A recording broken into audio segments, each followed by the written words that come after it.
there are boards in there. That's cool. Oh yeah? Yeah, you can see the boards on the roof. Ah, that's amazing. That's an amazing shot. Say hi, Paul. Hi. Ciao, ciao. I got a question for Dylan and Paul. Okay. As you gave me question, I Yes. got a. Now got it's a- flipped. It's flipped. It is flipped.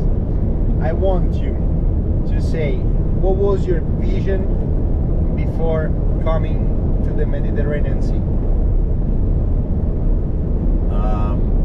Well, obviously never having been here on any trip, I try to keep, and especially after talking with you, I was keeping expectations low, and that's always the mindset, is like kind of come in and also like having an open mind to what the culture is going to be like. Like, I don't know, I think it's interesting after traveling all these years and still so many places I haven't been. It's like, I don't know, I guess you kind of learn to just like push all the preconceptions of a place like to the side, to be like, okay, like the most open you could be to like receiving a place and all that and feeling it. So I don't know, I guess I try not to think too much about it. Okay.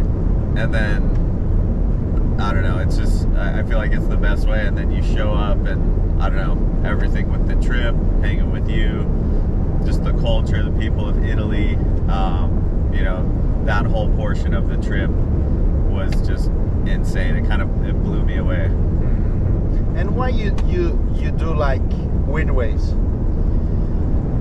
Weird waves, I just felt like it was a topic that would always come up with friends on trips. Like we'd be on surf trips trying to find like good waves and score and get barreled and everything, and we'd have fun. Sometimes you score, sometimes you don't, but then even when you scored, you're talking about like novelty waves or something that only works on a specific swell or tide or whatever's happening. So it just seemed to be like this theme that I would connect. It was like a way for me to connect with people.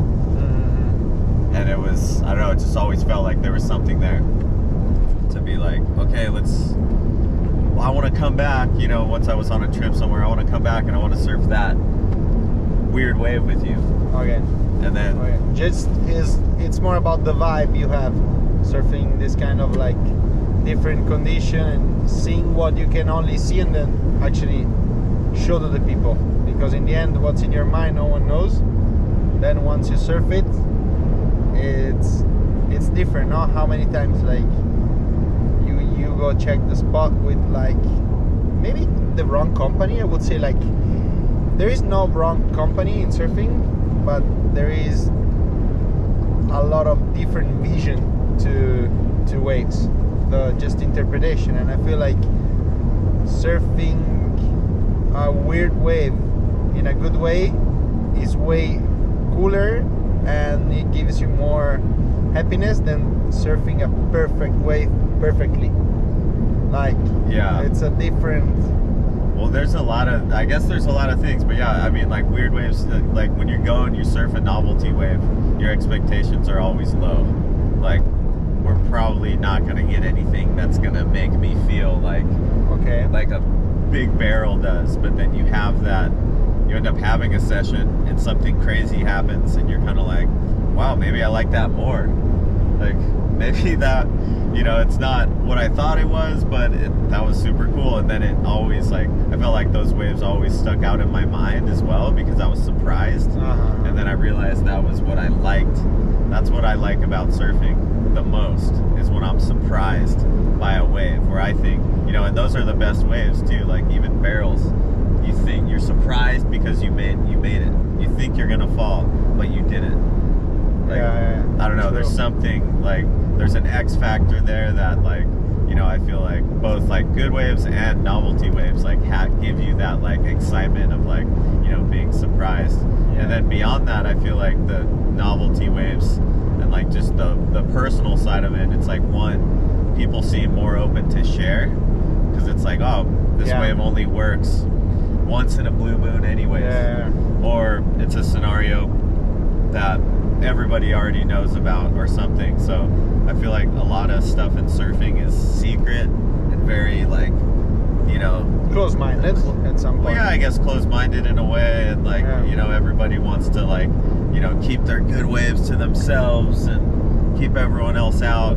So I don't know, I feel like the novelty stuff is a little more inclusive, and Yeah. it's just fun, and it's cool to have that with friends, and then be able to put an experience into a capsule and then have a memory to like go back and like watch And 5-10 boom, and years it's there. later, and you're like, Yeah. oh, that was so fun. Yeah.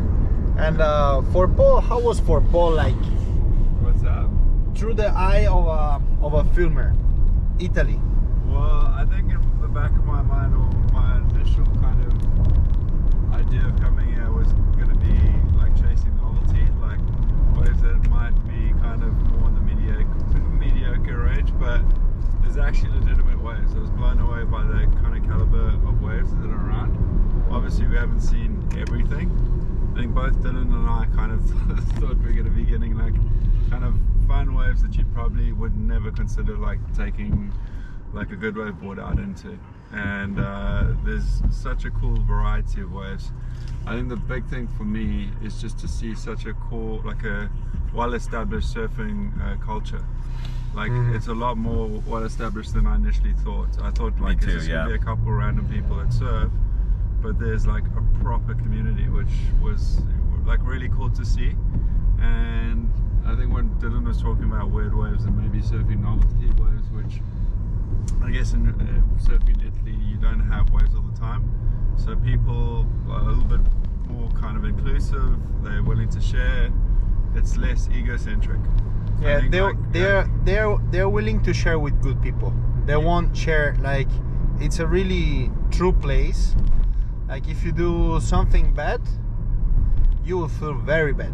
Like the community is that tight that they will make you feel amazing if you act amazing. They will make you feel bad if you act bad. Yeah. Like it's very true. Instead of maybe other places where you have the behind talks and oh he's there, I don't want him, blah blah. They will maybe come straight to you and go like, look, you're not welcome, or or make you feel not welcome. But now you only taste a little part of the real Italian Roman coast. But now guys, get ready, because that's the lucky island. That's our Hawaii.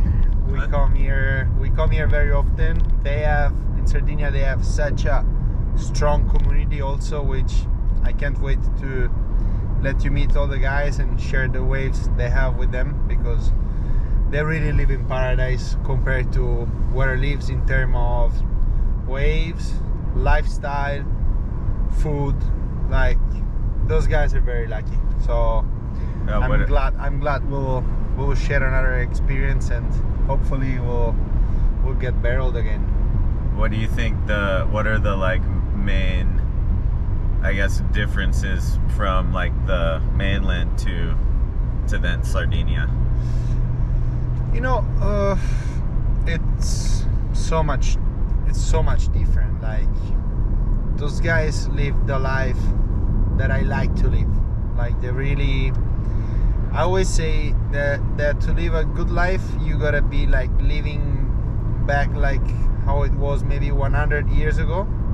Like I like to catch my own food, I like to eat what I can find. So here the nature is giving so much more, because the human didn't change the land as much as they did in Rome or mainland.